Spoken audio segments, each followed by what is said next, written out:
रायपुर दक्षिण विधानसभा में हुए उपचुनाव की, जिसके बाद अब मतगणना की तैयारी शुरू हो चुकी है। इस बीच दोनों ही प्रमुख राजनीतिक दल मतदान के विश्लेषण में जुटे हुए नजर आ रहे हैं। आखिर रायपुर दक्षिण में हुए कम मतदान को कैसे देख रहे हैं दोनों दल और क्यों एक दूसरे की जीत और हार पर कस रहे हैं तंज, देखिए इस रिपोर्ट में।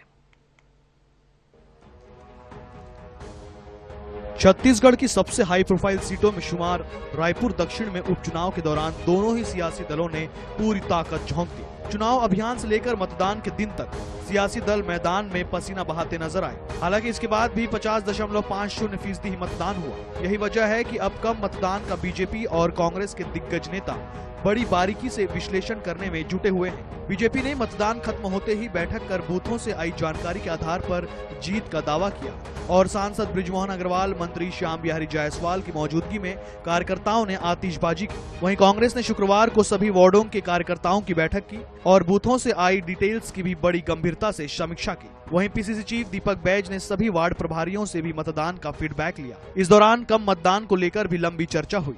दिलचस्प ये है कि बीजेपी और कांग्रेस दोनों ही कम मतदान को अपने पक्ष में बता रहे हैं। वहीं बीजेपी के प्रदेश महामंत्री संजय श्रीवास्तव कहते हैं कि बीजेपी की जीत पर भी कांग्रेस ही जश्न मनाएंगे, क्योंकि कांग्रेस में गुटबाजी इतनी है कि एक गुट दूसरे गुट की हार पर जश्न मनाता नजर आएगा।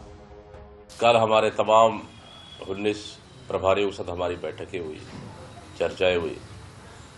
निश्चित रूप से दक्षिण विधानसभा के उपचुनाव को लेकर सभी हमारे 19 प्रभारी उत्साहित हैं और अपने अपने वार्डों की जो जिम्मेदारी दी गई थी बखूबी उन्होंने निभाई है ईमानदारी के साथ, और वोटिंग हमारे फेवर में हुआ है।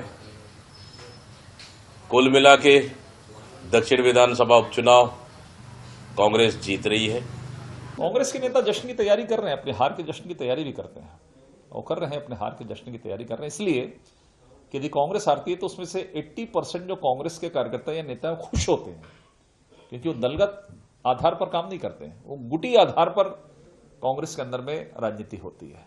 इसलिए एक गुट का यदि प्रत्याशी, मान लीजिए भूपेश बघेल जी का प्रत्याशी आकाश शर्मा है, तो बाकी लोग तो सेलिब्रेट करेंगे ही। हो सकता है हम जीतने के बाद जितना सेलिब्रेट न करें, वो हार के बाद उतना सेलिब्रेट करें।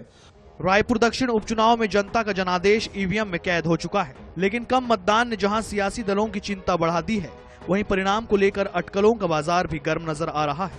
ऐसे में भले जुबानी जंग तेज हो रही हो, दक्षिण के मतदाता भी बेसब्री से 23 नवंबर का इंतजार करते नजर आ रहे हैं। INS 24/7 के लिए गौरव शर्मा की रिपोर्ट।